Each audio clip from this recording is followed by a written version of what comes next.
तो भाई लोग कैसे हो आप लोग। तो स्वैलो स्टार के नेक्स्ट नोवेल के एपिसोड नंबर 239 में आपका स्वागत है। तो चलिए शुरू करते हैं, लेकिन इससे पहले अगर आपने मेरे चैनल को सब्सक्राइब नहीं किया तो सब्सक्राइब करके बेल आइकन दबाना ना भूलें।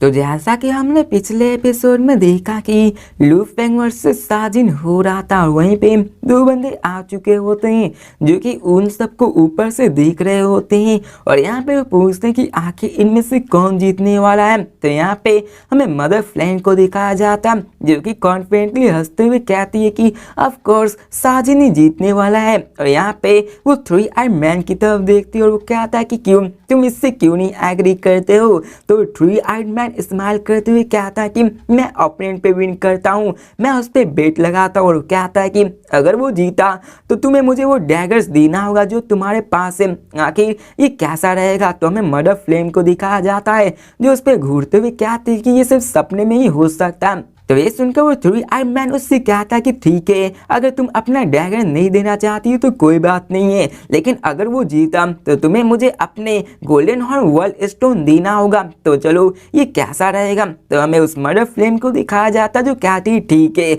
लेकिन अगर वो जीता तो यहाँ पे तुम्हें मुझे पर्पल थंडर क्लास को देना होगा। और यहाँ पे वो दोनों एक दूसरे के लिए मान जाते हैं और अब पे हमें मदर फ्लेम को दिखाया जाता जो कहती है कि चलो रेडी हो जाओ ताकि तुम मुझे वो चीज दे सको। और हमें यहाँ पे उस बंदे को भी दिखाया जाता जो कहता है तुम भी रेडी हो जाओ ताकि तुम भी मुझे वो स्टोन दे सको। यहाँ पे वो कहता है कि एक गोल्डन हॉर्न बेस्ट की बॉडी से सिर्फ पूरे लाइफ में एक ही स्टोन आ सकता है। और यहाँ पे आप लोग को बता दूं कि यहाँ पे जो स्टोन की बात हो रही है वो गोल्डन हॉर्न बेस्ट की बॉडी से आता है जो कि पूरे लाइफ स्पैन में सिर्फ एक ही स्टोन बना पाता। इसके बारे में ज्यादा इंफॉर्मेशन तो नहीं दिया गया है, लेकिन हाँ जितना है उसको मैं आपको बता दूंगा। यहाँ पे हमें उन दोनों को दिखाया जाता जो कि एक दूसरे की तरफ देखकर स्माइल कर रहे होते हैं और हमें बताया जाता कि पर्पल थंडर ग्लास और गोल्डन हॉर्न वर्ल्ड स्टोन वो दोनों मिस्टीरियस आइटम्स है इस पूरे यूनिवर्स में। और हमें बताया जाता है गोल्डन हॉर्न वर्ल्ड स्टोन के बारे में जो कि पाइनेकल 12 स्पेस बेस्ड में से आता है,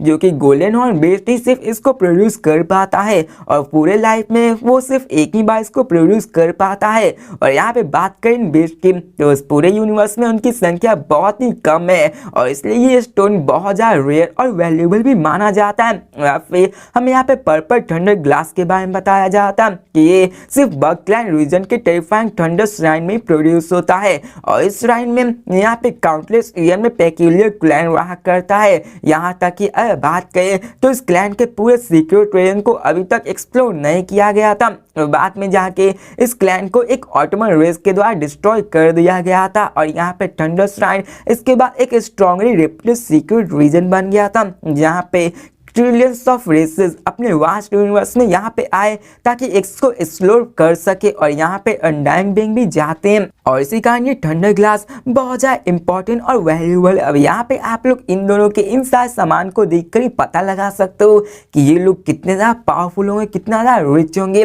यहाँ पे हमें थर्ड आई बंदे को दिखाया जाता जो इस्तेमाल करते हुए क्या है वो बंदा वो तो अपने 10,000 ट्रेड मूवमेंट्स को यूज कर रहा है। यहाँ पे हमें मदर फ्लेम को दिखाया जाता जो कहती है कि मेरा बंदा भी 9 फिफ्थ को यूज कर रहा है, वो जरूर जीतेगा। यहाँ पे फिर वो दोनों नीचे देखना शुरू कर देते कि आखिर कौन जीतने वाला है। फिर हमें यूजियन mountain absolute beginning region arena का सीन दिखाया जाता जहाँ पे लू फेंग और साजिन की फाइट एक एब्सोल्युटली क्रेजियस्ट लेवल पे आ चुकी हुई होती है। वहाँ पे हमें दिखाया जाता दोनों एक दूसरे से टकराते हैं और साजिन का पंच वहाँ पे पूरे स्पेस को हिला देता। यहाँ पे वो अभी लू फेंग की तरफ देख रहा होता, वो कहता है कि लू फेंग तुम अभी हारने के लिए बने हुए हो। और यहाँ पे साजिन अपने स्पेशल एक्सप्लोजन को यूज करके उस पर अटैक कर देता है और उसके बारे में पता लगाना पाना ये बहुत ज़्यादा हार्ड होता है। और यहाँ पे हमें दिखाया जाता है कि दो साजिन मौजूद होते हैं जो कि लू फेंग की तरफ बढ़ रहे होते और ऐसा लग रहा था कि वो दो मिलके एक बन रहे हैं। यहाँ पे हमें लू फेंग के एक्सप्रेशन चेंज हुए दिखाए जाते हैं जहाँ पे वो कहता है कि वो अपने 9 फिस्ट को यूज कर रहा जिसके मर्तबा यहाँ का स्पेस भी रैप होने लग रहा है और यहाँ पे उसके स्प्लिट हाउस के इमेजेस भी नंगी आंखों से देख पाना मुश्किल हो रहा है। फिर लू फेंग अपने डार्क क्लाउड शटर पे खड़ा होकर अपने 10,000 ट्रेड मूवमेंट को रिलीज करके डॉज करने की कोशिश करने लगता। यहाँ पे वो अपने ब्लेड वर्क को अपने आप से कंट्रोल कर रहा था और यहाँ पे लू फेंग की कॉन्शियसनेस अपने ब्लेड वर्क पे काम कर रही थी, वहीं पे डॉज करने पे, अटैक करने पे, सब चीजों पे काम कर रही थी। और यहाँ पे मैं साजिन को दिखाया जाता जो लू फेंग के पास आ जाता और दहाड़ते हुए कहता है कि इसका कोई यूज नहीं होने वाला, तुम मेरे हाथों से मरने ही वाले हो। हमें दिखाया जाता है कि उसके फिस्ट में से 2 डार्क रेड हैमर्स निकलते हैं जिसका साइज 30 सेंटीमीटर थिक होता है और यहाँ पे उसके फिस्ट में भी फ्लेम निकल रही होती है। वो लाइटनिंग की तरह फास्ट होता है और वो फ्लेम से निकल रहा होता है। लू फेंग के बॉडी पे अटैक कर देता है, लेकिन लू फेंग वहाँ ब्लर हो जाता है, वहाँ से गायब हो जाता है। यहाँ पे हमें दिखाया जाता साजिन को, जो ये देखकर क्या था कि आखिर कैसे हो सकता है, आखिर वो इतना ज़्यादा फास्ट कैसे हो सकता है, और वो लू फेंग की तरफ घूरने लगता। और यहाँ पे लू फेंग ने अपने कंडेंस गोल्डन ब्लेड्स को लिए हुए होता है। लू फेंग अपने उसी ब्लेड से उस पर अटैक कर देता है और लू फेंग अपने ब्लेड वर्क को कंट्रोल करके अपने फोर्स को मैचअप नहीं कर पा था, इसलिए वो उसके अटैक पेक्यूलियर एंगल से अटैक कर रहा था, जिसके मर्तबा साजिन की स्पीड में भी फर्क आ रहा था। वो डॉज करके आगे बढ़ रहा था, इसी के मर्तबा पूरी स्पीड से लू फेंग की तरफ नहीं बढ़ रहा था। यहाँ पे साजिन को दिखाया जाता है जो कि इन्हीं सब में फंसा हुआ होता है। इसी मदद से वो फ्रस्ट्रेट हो जाता है और वो गुस्से में दहाड़ने लगता। फिर से अपने पर्पल वहाँ पे डार्क गोल्डन लाइट को पहन के उसकी तरफ निकल जाता है और यहाँ पे लू फेंग को दिखाया जाता है जिसकी एक्सप्रेशन चेंज हो जाता है और कहता है कि ये तो बहुत ज़्यादा फास्ट हो रहा है, मेरे ब्लेड एनर्जी को इसने फिर से नॉकआउट कर दिया है, इसकी स्पीड तो पहले के मुकाबले और भी बढ़ती जा रही है। और लू फेंग के तो एक्सप्रेशन पहले से चेंज हो गए थे। और यहाँ पे हमें साजिन को दिखाया जाता है जो कहता है कि मैं इसको यूज करने वाला था केलुओफे के अगेंस्ट, लेकिन अभी के मर्तबा चलो मुझे इसे ट्राई आउट करना चाहिए। वो बहुत ही स्पीड से लू फेंग की तरफ बढ़ जाता और यहाँ पे हमें लू फेंग को दिखाया जाता है जो समझ जाता है कि उसकी मूवमेंट बहुत ज़्यादा फास्ट है और यहाँ पे उसको डॉज करने में मुश्किल आ सकती है। और हमें वहाँ पे ग्रे रॉब नियानान को दिखाया जाता है जो कि उसी के एरिना में दिख रहा होता है और वो कहता है black hole evolution flame crystal 9 bodies. इस सांजी ने अपने इस लेवल को भी कंप्लीट कर दिया है, लगता है कि इस बार मुझे बहुत ज़्यादा मुश्किल होने वाला है इसको हराने के लिए। और हमें यहाँ बताया जाता है कि फ्लेम क्रिस्टल 9 बॉडीज यहाँ पे एवोल्यूशन होती है, ब्लैक होल एवोल्यूशन की टेक्निक में से एक होती है जिसको मास्टर कर पाना बहुत मुश्किल होता है, लेकिन जिसने भी इसको कर दिया उसकी terms of power 9 face stronger हो जाती है पहले के मुकाबले। यहाँ पे एक और चीज बताई जाती है कि फ्लेम क्रिस्टल 9 बॉडीज यहाँ पे पूरे इंटायर बॉडी पे आर्मर की तरफ बढ़ जाता, जहाँ पे वो अपने डिफेंस को स्ट्रॉन्ग कर देता है। और यहाँ पे वो सिर्फ डिफेंस को ही नहीं स्ट्रॉन्ग करता बल्कि उसकी स्पीड और अटैक को भी बढ़ा देता, जो कि बहुत ज़्यादा पावरफुल टेक्निक होता है, लेकिन इसको सीखना भी बहुत ज़्यादा हार्ड होता है। और अभी के मर्तबा मर्डर फ्लेम रेस भी उसकी तरफ देख रहा होता। फिर हमें रोंगजिन को दिखाया जाता जो लू फेंग से कहता है कि लू फेंग अभी ट्रबल में और उसकी एक्सप्रेशन भी चेंज हो जाता है। लूका को दिखाया जाता जो कहता है कि उसका ब्लॉक करना बहुत ही मुश्किल है क्योंकि वो बहुत ज़्यादा फास्ट है। यहाँ पे हमें साइन न्यूबी को दिखाया जाता जिसमें कि यूनिवर्सल लेवल सीनियर्स भी वहाँ मौजूद थे, जहाँ पर सेक्टर लॉर्ड के और डोमेन लॉर्ड के बंदे सब लोग शौक होते क्योंकि यहाँ पे अगर पावर देखा जाए तो जी अपने मिडिल और टॉप जीनियसेस में देखा जाता है डोमेन लॉर्ड लेवल के जीनियसेस में। यहाँ पे सब लोग बात करने लगते हैं कि लू फेंग इस बार हारने वाला है, लेकिन यहाँ पे उसको शर्म नहीं आई इस लॉस में क्योंकि उसका एनिमी ही ओवर पावर था। और यहाँ पे वो कहते हैं कि लू फेंग वो भी ओवर पावर है, लेकिन अभी साजिद अपने फ्लेम क्रिस्टल की 9 बॉडीज को रिलीज कर रहा है और उसकी स्ट्रॉन्ग उसके पहले बढ़ चुकी है और उसके फिस्ट की स्पीड भी अपने ब्लेड एनर्जी की स्पीड से कीप अप कर पा रही है और लू फेंग को डार्क शटर से पकड़ ही लेगा। यहाँ पे वो कहता है कि चलो देखते हैं कौन जीतने वाला है। और यहाँ पे हमें एरिना को दिखाया जाता है जहाँ पे सांजिन उसे पकड़ने की कोशिश करता है। लू फेंग अपने डार्क क्लाउड शटर से वहाँ पे डॉज कर रहा होता। यहाँ पे उसने 2 अटेम्प्ट्स के बाद तीसरे टाइम में उसने लू फेंग के 6 सेल पे पंच मार दिया होता। दिखाया जाता है कि दोनों में टकरार होती है और यहाँ पे लू फेंग की सेल दूर जाके फिकाती है, वहीं पे लू फेंग वहाँ के एरिना ग्राउंड में जाके गिर जाता है। जहाँ पे वो गिरता उस जगह बहुत बड़ा गड्ढा बन जाता। यहाँ पे मैं साजिन को दिखाया जाता जो कहता है कि तुम अभी तक नहीं मरे, आखिरकार तुम्हारे सिर आखिर में अटैक को कैसे बर्दाश्त कर सकता है, लेकिन फिर भी क्या ये यूजलेस होने वाला है। अब यहाँ पे हमें बताया जाता है कि स्ट्रॉन्ग फाइटर किसको बोलते हैं। सील और ब्लेड को। यहाँ पे मोसा क्लैंसमैन अपने इल्यूजनरी टेक्निक्स को कई साल से परफॉर्म कर रही थी। यहाँ पे उसकी ब्लेड बहुत ज़्यादा अच्छी हो गई थी, यहाँ पे डिफेंस भी उसी के साथ स्ट्रॉन्ग होती गई थी। और मैं साजिन को दिखाया जाता ये लू फेंग की तरफ बढ़ जाता है कि चलो देखते हैं कौन जीतने वाला। मैं लू फेंग को दिखाया जाता जो कि उठता है और साजिन की तरफ घूरने लगता, वो दहाड़ते हुए क्या था, जाओ तुम भी मरो। लू फेंग को दिखाया जाता जहाँ की ब्लेड वर्क यहाँ पे चारों तरफ से कंडेंस होकर गोल्ड ब्लेड बन जाती है और वो भी साजिन की तरफ बढ़ जाता बिना किसी केयर के कि आगे क्या होने वाला है। और यहाँ पे तभी वो एक शॉक को रिवील करता है और यहाँ पे में दिखाया जाता है कि एक टेरिफाइंग कॉन्शियसनेस प्रेशर साजिन की कॉन्शियसनेस के अटैक कर देता है। और यहाँ पे में बताया जाता है कि लू फेंग का कॉन्शियसनेस प्रेशर ये लू फेंग का एक ट्रम्प कार्ड होने वाला था, क्योंकि golden horn based already domain Lord level 9 की हो चुकी है। वहीं पे domain Lord land level based यहाँ पे उसकी कॉन्शियसनेस इंस्टेंट देखा जाए तो कंपेरेबल है किसी भी सेक्टर लॉर्ड लेवल 3 के जितना। यहाँ पे वहाँ पे लू फेंग ने उसने अपने डोमेन लेवल पाइनेकल कॉन्शियसनेस से एक स्टार लेवल सोल को इंस्टेंटली क्रम्बल करके वहीं पे उसको मार दिया था। सिर्फ देखने भर से ही कोई सोल वाला बंदा वहाँ पे स्टार लेवल का बंदा मारा गया था। और अभी के मरतबा लू फेंग अपने गोल्डन हॉर्न बेस की कॉन्शियसनेस को यूज कर रहा था और साजिन जबकि मरतबा सेक्टर लॉर्ड के लेवल 3 के प्रेशर को महसूस कर पाता और उससे झगड़ा हुआ, उसका इनकाउंटर हुआ। तो चाहे कितना भी क्यों ना हो, साजिन कितना भी अच्छे ब्लड लाइन, कितने भी हाई टैलेंट से क्यों ना हो, कितने भी मिराकुलस इनकाउंटर्स को क्यों ना चाहे हो, वहाँ पे कॉन्शियसनेस की बात करें तो उसका मोस्ट कॉन्शियसनेस भी डोमेन लॉर्ड लेवल 1 या 2 के बराबर हो सकता, लेकिन अभी के मरतबा जो गैप है वो बहुत ज़्यादा है। यहाँ पे अगर वो मरता भी नहीं है लेकिन फिर भी वो इस कॉन्शियसनेस से बहुत ज़्यादा इंजर हो जाएगा। और यहाँ पे मैं लू फेंग को दिखाया जाता जहाँ पे उसने अपने इस एबिलिटी को एक्सप्लोर किया था, अपने इसी एक्सप्लोरिंग करते समय ब्लड रिवर वर्ल्ड को, जहाँ पे उसे पता चला कि उसकी ये एबिलिटी बहुत ज़्यादा पावरफुल है। और यहाँ पे लू फेंग ने भी अपने यूनिवर्सल ब्रिज लेवल 7 को यूज किया था, जहाँ पे उसने अपने कॉन्शियसनेस ब्रेकर को बिल्कुल ही नहीं यूज किया था, क्योंकि यहाँ पे हेवनली ब्रिज सिर्फ कॉम्प्रिहेंशन ऑफ लॉ का टेस्ट किया करती थी। और लू फेंग अगर वहाँ पे अपने कॉम्प्रिहेंशन में अपने कॉन्शियसनेस प्रेशर का यूज करता तो वहाँ पे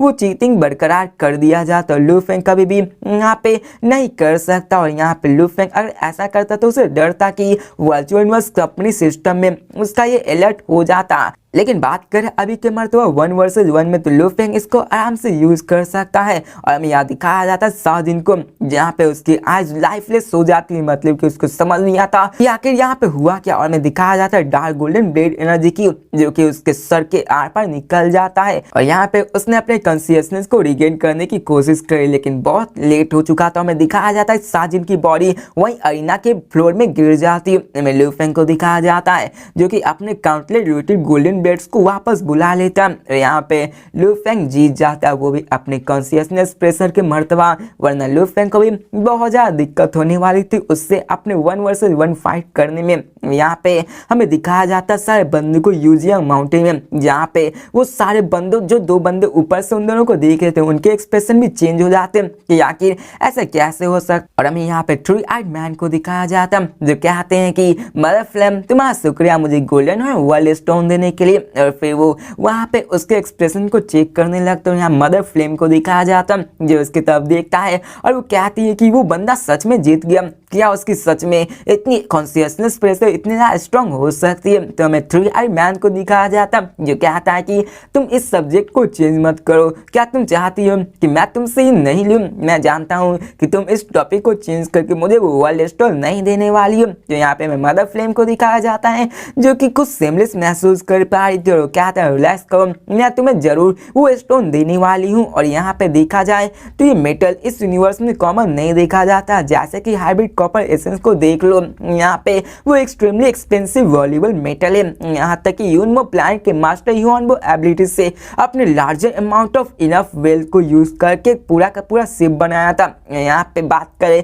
गोल्डन हॉर्न वर्ल्ड स्टोन की तो ये एक गोल्डन हॉर्न बेस सिर्फ अपने पूरी लाइफ में एक ही प्रोड्यूस कर सकता है। तो आप लोग इसके बारे में समझ ही सकते हो कि कितना ज़्यादा रेयर होगा। और यहाँ पे ऐसे ही कई सारी चीज़ें बताई जाती है जिसको कि मैं स्किप करता हूँ, उतनी ज़्यादा जरूरी नहीं है। और अब फिर मदर फ्लेम को दिखाया जाता जो कहती है कि मुझे अभी तक नहीं समझ में आया कि आखिर इस लड़के की इसकी कॉन्शियसनेस प्रेशर इतनी ज़्यादा स्ट्रॉन्ग कैसे हो सकती है। तो हमें 3 आइड मैन को दिखाया जाता जो कहता है कि शायद वो अपने बड़े दिमाग के साथ पैदा हुआ होगा या फिर उसके आपने कुछ मिराकुलस इनकाउंटर्स हुए होंगे जिसके कारण उसकी सोल इवॉल्व हो चुकी होगी। लेकिन कुछ भी हो, इस वास्ट यूनिवर्स में कई सारे मिस्ट्रीज होते रहते हैं। यहाँ पे हमें इसके बारे में जानने की कोई जरूरत नहीं। यहाँ पे हर किसी का सोल जो कि इवॉल्व हो चुका है, उसकी कॉन्शियसनेस यहाँ तक कि बढ़ चुकी है, तो ये बहुत ज्यादा रेयर है। लेकिन ऐसा होता रहता है। तो हमें मदर फ्लेम को भी दिखाया जाता जो कहती है कि हाँ ऐसा हो सकता है और अभी के मर्तबा तुमने बहुत अच्छा इनाम को अर्न किया है। तो हमें दिखाया जाता है जो हंसते हुए कहता है कि मुझे ब्लेम मत करो, ये लिटिल जीनियस तुम्हारे ही क्लैन का था और उसकी विल पावर भी एवरेज है। अगर वो स्ट्रांग होता तो फिर भी वो अभी अपने कॉन्शियसनेस में होता ही है। और यहाँ पे मदर फ्लेम भी शॉक होते हुए कहती है कि हम उसकी विल पावर एवरेज होगी। हमें यहाँ पे बताया जाता है कि कॉन्शियसनेस काउंटली सोल्जर में होती है, यहाँ पे उसकी विल पावर उसके जर्नल के मुताबिक होती है। यहाँ पे लू फेंग ने अपने कॉन्शियसनेस के मुताबिक फैंटेसी ओशियन को चैलेंज किया था, जिसने वहां पे अपने कॉन्शियसनेस प्रेशर को फील किया था। और यहाँ पे लू फेंग ने अपने 9th आइलैंड को भी पास कर दिया था, जहाँ पर कई सारे सेक्टर लॉर्ड के पाइनेकल बंदे भी उसको पास आउट नहीं कर पा रहे थे। यहाँ पे 9th आइलैंड कॉन्शियसनेस प्रेशर किसी भी पाइनेकल सेक्टर लॉर्ड से ज्यादा हुआ करता था। और देखा जाए इस सेक्टर लॉर्ड पाइनेकल एक अंडाइंग बिंग में, तो लू फेंग उसी के बीच में था और लू फेंग ने उसको अटेम्प्ट किया था, जहाँ पे उसकी कॉन्शियसनेस सिर्फ डोमेन लॉर्ड लेवल पाइनेकल लेवल थी, जहाँ पे वो बहुत बड़ा गैप होता है। यहाँ पे हमें ऐसी कई सारी चीजें बताती है जो कि इतना ज्यादा इंपॉर्टेंट नहीं है। बस समझ लो कि यहाँ पे 10th लेवल के बारे में बताया जाता है, जहाँ पे एक अंडाइंग बैंक की नॉर्मल लेवल के कॉन्शियसनेस की जितनी होती है। लू फेंग वहां जाता तो लू फेंग की कॉन्शियसनेस सिंपली डिस्ट्रॉय हो जाती। लू फेंग उसको सह नहीं पाता है। फिर हमें सीन चेंज कर फिर से आईना का सीन दिखाया जाता है, जहाँ पे अभी भी वो बेहोश हो जाता और यहाँ पे लू फेंग के कॉन्शियसनेस प्रेशर के अटैक से वो एकदम से स्टन हो गया था। यहाँ पे चाहे उसकी विल पावर कितनी सॉलिड क्यों ना हो, लू फेंग के सेक्टर लॉटरी के प्रेशर के जितना वो नहीं सह पाता। यहाँ पे सारे एब्सोल्यूट बिगिनिंग रीजन के आईना के बंदे को दिखाया जाता जो कि बिल्कुल तरह से चुपचाप हो चुके थे, उन्हें कुछ समझ नहीं आता कि यहाँ पे हुआ क्या है। और यहाँ पे लगभग 300 लोग मौजूद थे जो कि सारे इंटायर रीजन से मौजूद थे। वहाँ पे सब लोग बात करने लगते कि आखिर कैसे हो सकता है वो हार गया। सॉन्गजिन जिसने अपने 9 फिस्ट को अपने फ्लेम क्रिस्टल 9 बॉडीज को रिलीज किया, लेकिन फिर भी वो हार गया। यहाँ पे वो सारे सेक्टर लॉर्ड के बंदे भी शौक होते हैं कि आखिर लू फेंग ने उस लास्ट मूवमेंट में किया क्या लू फेंग ने अपने कोई स्पीड अटैक को किया। यहाँ पे कई सारे सेक्टर लॉर्ड के बंदे शौक में होते हैं क्योंकि सबने सोचा था कि साजिन ही जीतने वाला है, लेकिन जो फाइनल आउटकम आया वो सबको सरप्राइज कर दिया। क्योंकि अगर यहाँ पे देखिए उन सबकी एबिलिटी की तो उन्होंने कभी ये नहीं सोचा था कि ऐसा भी हो सकता है। यहाँ पे हमें सीनियर्स को दिखाया जाता है जो कि यूनिवर्सल लेवल के होते हैं, वो स्टन हो जाते हैं कि क्या वो हार गया, हम लोग हार चुके, साजिन वो ये हार चुका है। और वो सब लोग लू फेंग की तभी देखने लगते हैं, जहाँ पे उन सबको शर्म आने लगती है कि आखिर वो कैसे हार सकते हैं। यहाँ पे हमें नीनान को दिखाया जाता जो कि लू फेंग की तरफ घूम रहा होता है, उसे भी नहीं समझ में आता कि आखिर यहाँ पे हुआ क्या है, आखिर वो हार कैसे सकता है। साजिन वो बंदा, उसके पास तो गारंटी था कि वो आराम से जीत सकता था। यहाँ पे मैंने सोचा था कि उस पे मैं सब कुछ दाव लगाना पड़ेगा, तब मैं जाके उससे जीतने वाला हूँ। और वो सोचता है कि फाइनल मूवमेंट में आखिर हुआ क्या है। यहाँ पे सबको समझ नहीं आता कि यहाँ पे हुआ क्या है। बस वो दोनों स्ट्रॉन्ग बंदे को छोड़ के जो कि लू फेंग और साजिन की फाइट को देख रहे होते, यहाँ पे हमें पता चलता है कि नानिन भी बहुत ज्यादा वॉरी था क्योंकि लू फेंग आगे चल के उसके लिए ऑब्स्टेकल्स बन सकता था क्वालिफिकेशन बैटल में। इसलिए वो ये जानना चाहता था कि आखिर लास्ट में हुआ क्या, क्योंकि वो उसको काउंटर कर सके। फिर हमें सीन चेंज के लू फेंग को दिखाया जाता है जो कि आईना के बाहर निकल जाता है अपने डार्क गोल्डन रॉन्ग को लेके। वहाँ पे हमें वूका को दिखाया जाता है जो बहुत ज्यादा खुश होता है और वो हंसते हुए कहता है कि लू फेंग तुमने तो बहुत अच्छा किया। और हमें रॉन्ग जिन को भी दिखाया जाता है जो एक दूसरे से मुक्के टकराते और कहते हैं इम्प्रेसिव, तुमने तो बहुत ज्यादा अच्छा किया है। और वहीं पे हमें बाकी सारे बंदों को दिखाया जाता है जो कि जूनियर्स होते हैं और वो सभी लू फेंग की तारीफ करते हैं। हमें लू फेंग को दिखाया जाता जो कि उन सबके साथ चला जाता है, लेकिन तभी वहाँ पे एक जोर का आवाज आता है। लू फेंग घूम कर देखता, जहाँ पे वो घूम कर देखता है तो वहाँ पे साजिन होता, जहाँ पे उसके बगल में tall story murder flame race जो कि बहुत ज़्यादा शर्मनाक था, बहुत ज़्यादा गुस्से में था और यहाँ पे उसकी कॉन्शियसनेस भी रियलिटी में आ चुकी थी और फिर वो वर्चुअल वर्ल्ड से जंप करके अपने विला में आ चुका था और साजिन को दिखाया जाता है जो लू फेंग की तरफ देखता है और वो कहता कि आखिर उस वक्त क्या हुआ था, क्योंकि अभी की मर्तबा उसे भी कुछ समझ नहीं आ रहा था कि आखिर वो सेम यूनिवर्सल लेवल 9 का बंदा है,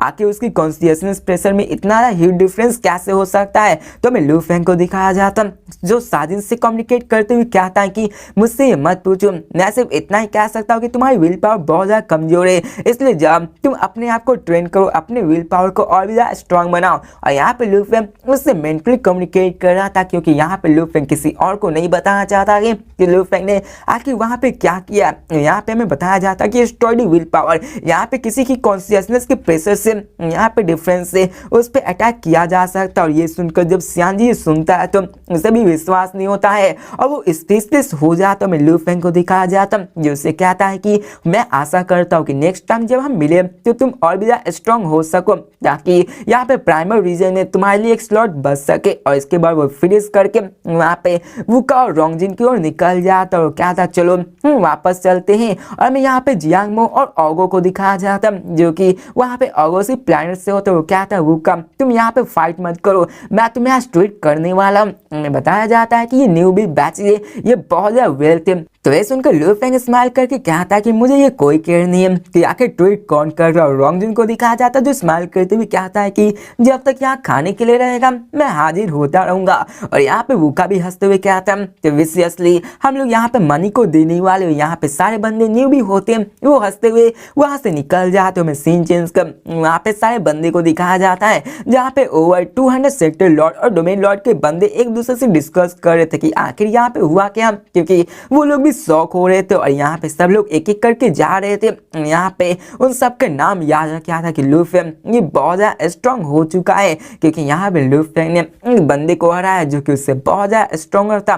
फिर हमें यहाँ पे दिखाया जाता है यूनिवर्सल लेवल सीनियर्स की जो कि ये एरिना में ही होते हैं। यहाँ पे सब लोग बात करने लगते हैं कि आखिर साजिन तुम कैसे हार चुके हो। और यहाँ पे वो सब उससे पूछते हैं कि आखिर यहाँ पे क्या हुआ है और नीनान भी उसके पास जाके उससे पूछता है। और यहाँ पे हमें साजिन को दिखाया जाता है जो नीनान की तरफ देखकर कहता है कि नीनान तुम्हें भी बहुत ज़्यादा केयरफुल होगा, नहीं तो अगर तुम भी यहाँ पे केयरफुल नहीं रहे हो तो तुम भी आराम से क्वालिफिकेशन बैटल में उससे हार जाओगे। और यहाँ पे साजिन ये क्या कि वहाँ से निकल जाता। मैं सिल्वर आर्मर यूथ नीनान को दिखाया जाता जो उसकी तरफ देख कर क्या आता है कि उसने कुछ हमें नहीं बताया, आखिर ये कैसे कर सकता है। और यहाँ पे साजिन ने भी इसको सीक्रेट रखा हुआ था क्योंकि लू फेंग ने उससे मेंटली कम्युनिकेट किया हुआ था। फिर नीनान को दिखाया जाता जो कि साजिन की ओर निकल जाता, उससे कहता है कि क्या तुम्हें सच में लगता है कि यहाँ पे मैं इतना स्टूपिड हूँ, क्या तुम लू फेंग के उस मूव के बारे में नहीं बता सकते हो, क्योंकि मैं इसमें मदद कर सकता हूँ। अगर हम लोग यहाँ पे हारे तो मैं यहाँ पे कोई भी प्राइमरी रीजन में नहीं जा सकते।